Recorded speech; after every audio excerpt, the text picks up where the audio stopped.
in Chicago. Got no one else to call.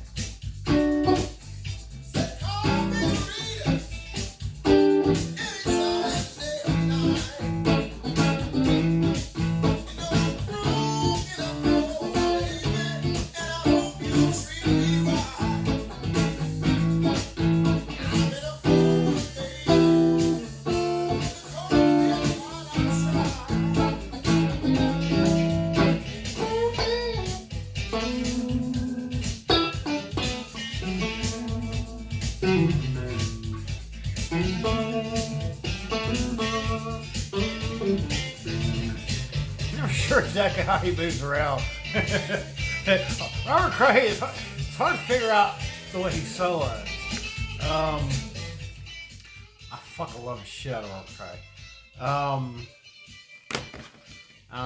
I was always an honor student in history. Yeah, I used to whip the shit out of I always had the highest grade in history when I was in high school. Maybe that's why I'm smart. I don't know. Or maybe that's why I'm stupid. I don't know. Phone Booth is by far my favorite. This is what really got me into Robert Cray. This was the song that you would usually hear on the radio. If you didn't hear Smoking Gun or Strong's Persuader, you probably hear this. And this was what really got me. You know, I hear that every once in a while, like, you know, on classic rock stations in Georgia, and I'd be like, I gotta get that album. And I think somewhere in the late '90s, I finally went and bought, you know, his best of or greatest hits, and that was the only song that was my motivation to buy the album, was that song. But then I just just kind of play through, and it's his greatest hits or best of whatever it is. There's probably a couple different ones. He has some fucking great songs though. This one is one of the ones that, you know, I had tried to learn in the past, and I was never quite sure exactly how it was, because I was playing it like. I just kind of did a little.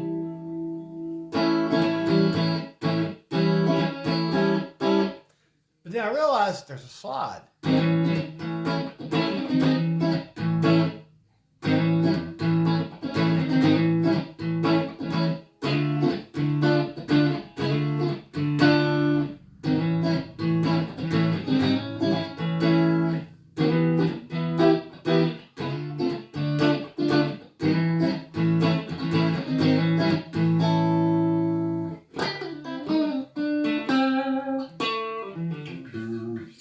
Exactly sure how he solos, and he according to an interview I'd read a lot of years back, was that he doesn't ever, like, you know, he never pre-plans a solo, whether it's live or whether it's in the studio. He just kind of improvises on the fly.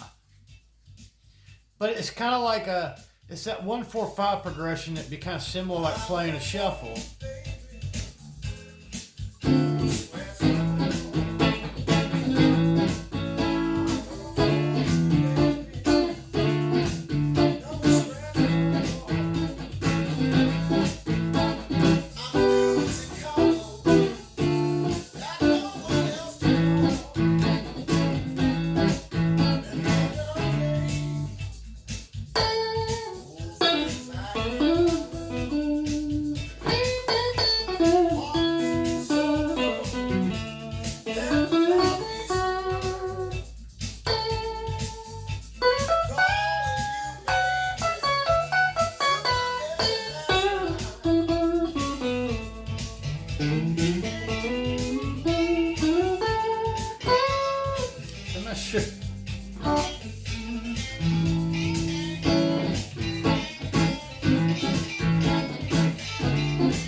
sonic style, but for some reason I never get enough treble.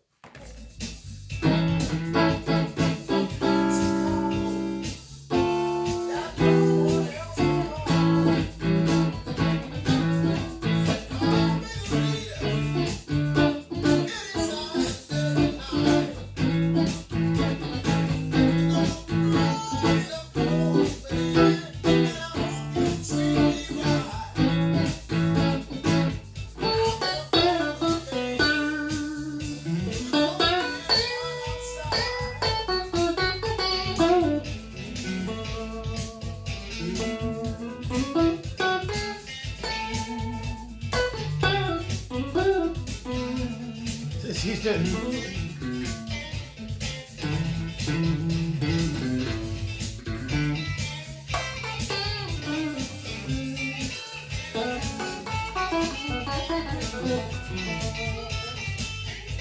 there is a.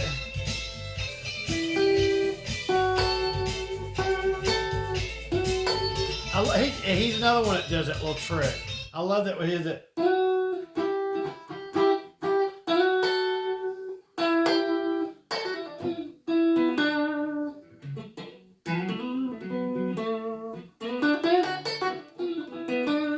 The thing is, I'm never exactly sure what he's doing.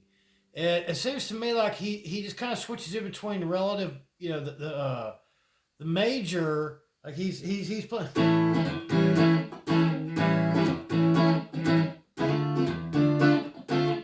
So it's just kind of. I just kind of think of it like a blues shuffle or like a 12-bar progression.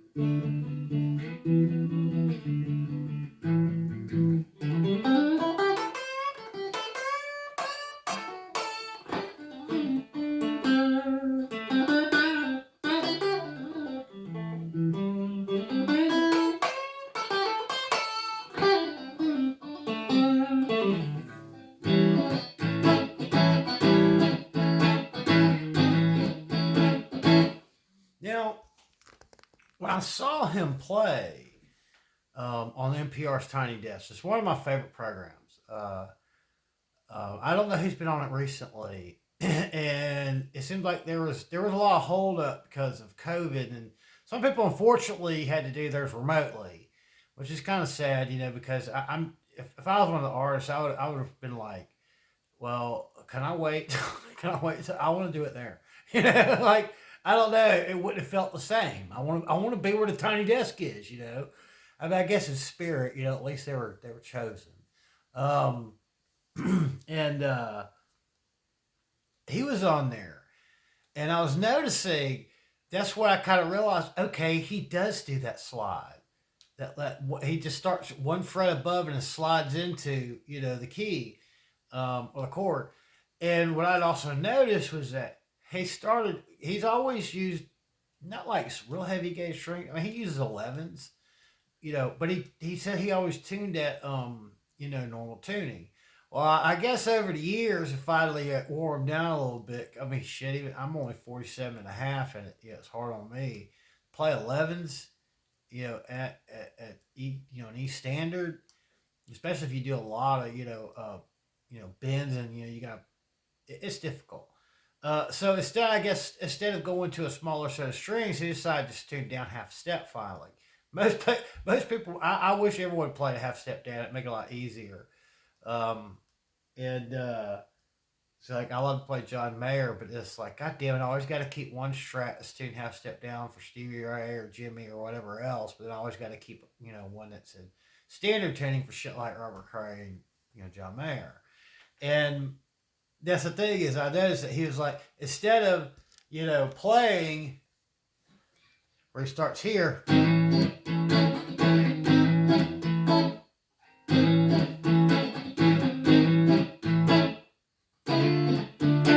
He was starting here.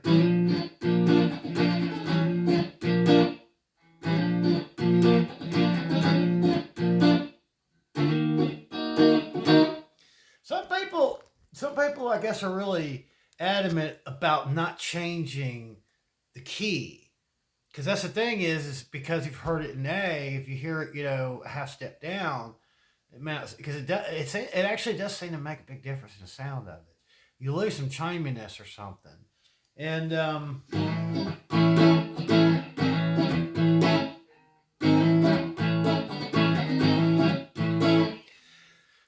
Robert Cray and Stevie Ray Vaughan were probably, well, you could probably, I guess you could sort of throw Eric Clapton in that same group. But Robert Cray and Stevie Ray Vaughan were the two guys that really kept, blues alive, in popular music form through the 80s. If it hadn't been for Stevie Ray, which, Robert already been established from what I understand for Stevie. I mean, they were both technically established, but I think Robert was already putting out albums, like major label albums, before Stevie Ray was. So I think in a way, because that's such a similar genre, that I think it gave a boost back to Robert Cray's career and went from, being someone who may not have survived through the 80s, who wound up being another major, player in music, especially guitar based, blues based music. I would say Eric Clapton. Eric Clapton didn't really do much, blues work in the 80s. He kind of switched into he kind of morphed into more of a pop, artist. It was just kind of like John Mayer's, Last Train Home album is in a lot of ways kind of an homage to like or at least that song is definitely an homage to um, Eric Clapton. His 80s stuff, like, which, be like, fuck, which out, like, the one that had After Midnight, the J.J. Cale cover. Um, he was still a big artist through the 80s, and he did a good job of kind of updating, or at least, keeping up with the musical trends of that time, remaining to be, still a big popular artist. Although some people would say that the 80s were kind of a, it would be kind of artistically a malaise period for him. And he was just kind of going with, the market, motions, and didn't really hit a stride again until, he did that uncovered that unplugged performance for MTV, did, his acoustic version of Layla, which kind of revitalized his career in a lot of ways, because a lot of people, I think, had kind of counted him out as ever really being, he was always going to be a legend. He'd always be a huge ticket draw. That's the thing. There's a lot of artists that continue to make albums, but don't really sell that many albums. But they can go on tour and sell out any fucking venue in America, in no time. They can go, like, look at the Grateful Dead. They've never really had a big hit album. Really, the only real hit single they ever had was a song a lot of Deadheads hate, which is Touch of Grey. It's like most people, like that, all the well-known popular Dead songs, that's usually the Deadheads are like, yeah, that's the commercial garbage. It's like, I don't know. I actually like it better now than I did then. I think, what I do remember, I remember the first time I ever saw that video was with Mark, uh, at the Stucco Monstrosity in Hope Hole, Alabama. I like that. I coined a phrase for that place, the Stucco Monstrosity. It made it look like a real house layered. It was fucking weird for me. I remember me and Brand going down there looking at that. And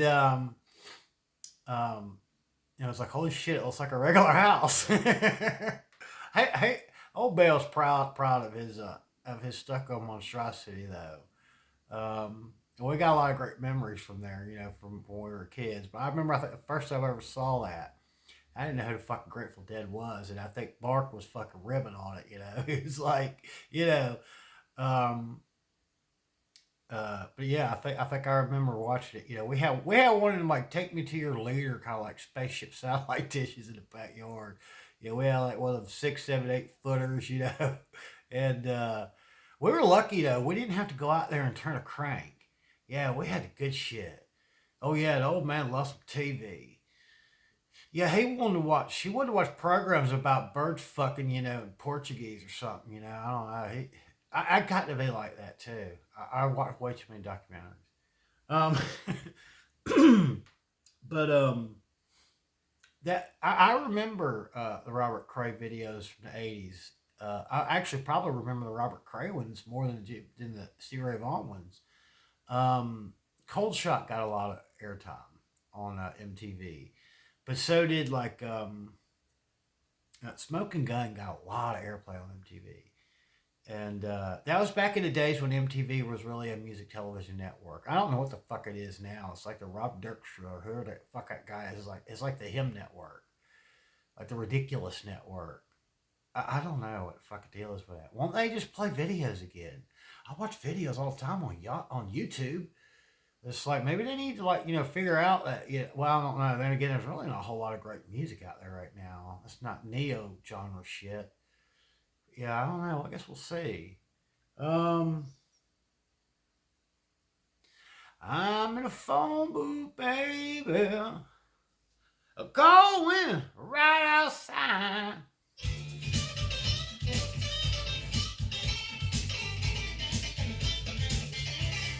I love his solo work. I love it. His soloing.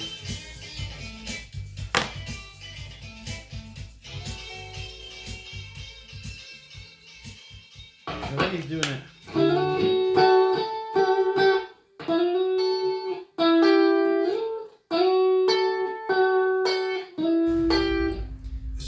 He's doing that same trick, I've kind of picked up from other people that I don't realize. It's like, oh, wait a minute, I know that.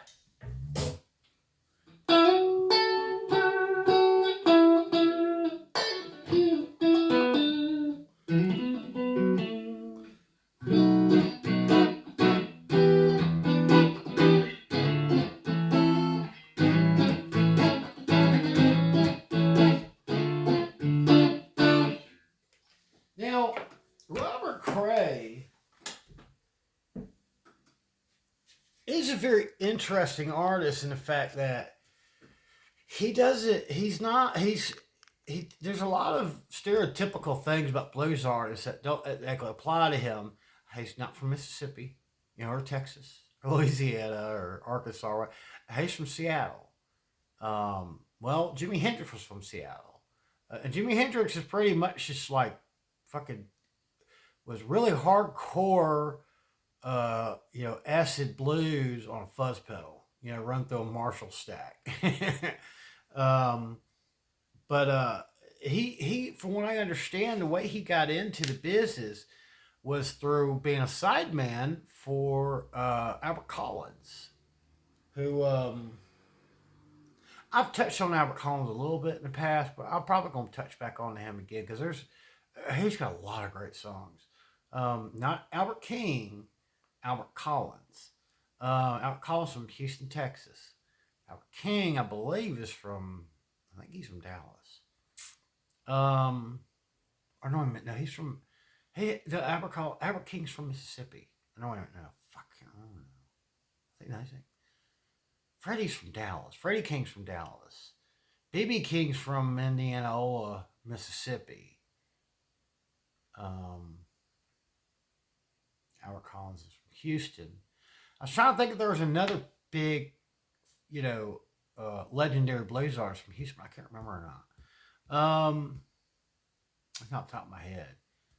And except for maybe, I don't know. I think Blind Lemon Jefferson was from the Houston area, or maybe Tommy Johnson. No, Tommy Johnson was from Louisiana, wasn't he? Fuck, I can't remember now. But Robert Cray is one of those people. So I could put on his greatest hits, just let it play, and I ain't want to fucking fast forward or skip over anything. I wish we could get more younger people exposed to this, because he was kind of a mixture of like soul / R&B and blues. There's a lot of things they're not typically blues, but he plays blues guitar, but he has kind of a more of an R&B, or a soul kind of vibe to him as well. He's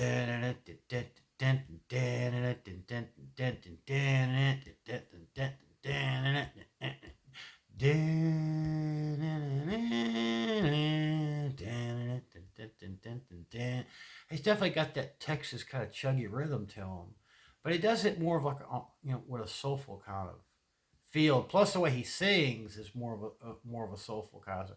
I'm in a phone booth, baby. A cold wind right outside. he's in my opinion he's a very unique artist, and the fact that he blends together a couple of main genres into his own thing, and I don't think anybody's ever really done it like he's done, or at least done it that well. Unless I'm wrong, somebody can throw someone out there if they know someone. But from what I understand, he was a young guitar player. I think he was still high school age. And Albert Collins, was a heavy tourer. He started off in the music business and didn't take off that well, like in the late 50s or something like that.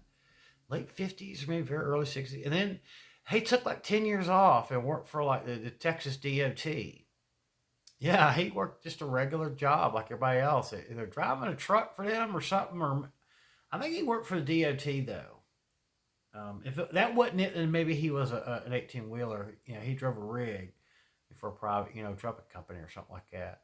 And then, after I guess 10 years of doing that, it was actually his wife that encouraged him to get back into music. She thought he was wasting his talent, and that maybe at the time the market was way too saturated with artists similar to him, and that's the reason why. But he wanted to get with Alligator Records, and I think it was the British invasion that kind of helped set his career off, because then there was a resurgence of blues artists, like Bobby Blue Bland. He had some big albums in the '80s, and probably I would say that Albert Collins and BB King were probably the two biggest touring acts that continue to remain a popular touring act, but yet still be a traditional Delta blues, artist, from through the '70s and all the way through the '80s. And if you're wondering who Albert Collins is, well, if you've ever seen the movie Adventures in Babysitting, it's really sad because the song in there is terrible. But it's just nice to see Albert Collins make it onto a major motion picture screen, because he was the one that told them when they wandered into the all black blues club, Chicago, downtown Chicago, and they went on stage. He go, "Ain't nobody getting out of here without singing the blues." And so Elizabeth Shue had to sing the blues, the babysitter blues. Yeah, it was pretty lame. But just it's nice to see, that Albert Collins, got immortalized on a big screen that way. But I'm gonna do some episodes about Albert Collins too, because he's got some interesting history. But I want to say that that's the reason why when there was an album a long time ago, and I know Mark has a copy of this, where it was Johnny Copeland, um, Albert Collins, and Robert Cray. They all collaborated for an album together, and I want to say that Johnny Copeland and Robert Cray, I think Johnny used to tour with Albert, but I'm not sure if he was ever a sideman. But yeah, Albert has always had a sideman because he only plays lead. He's always got a side guitarist, doing the rhythm like dun dun dun dun dun dun dun dun, and then he just does that really piercing single note blues over top of it. And he always uses a capo, and it's why it's hard to figure. I think he uses an alternate tuning. Um, there's a great video of Chris Kane and Matt Schofield doing Black Cat Bone. It's a great fucking cover of it. And then probably my all-time favorite Albert Collins track would be from the 1977 or 78 from the Montreux Jazz Festival. He goes snatching it back. He goes, "How can I get it? Well, you keep on snatching it back." And it's a great funky kind of blues version, a funky version of his blues, and it's wonderful music. I wish that more people would help educate folks about it, because God Almighty, when I see what people are listening to nowadays, now I just want to go, I'm sorry, we failed y'all.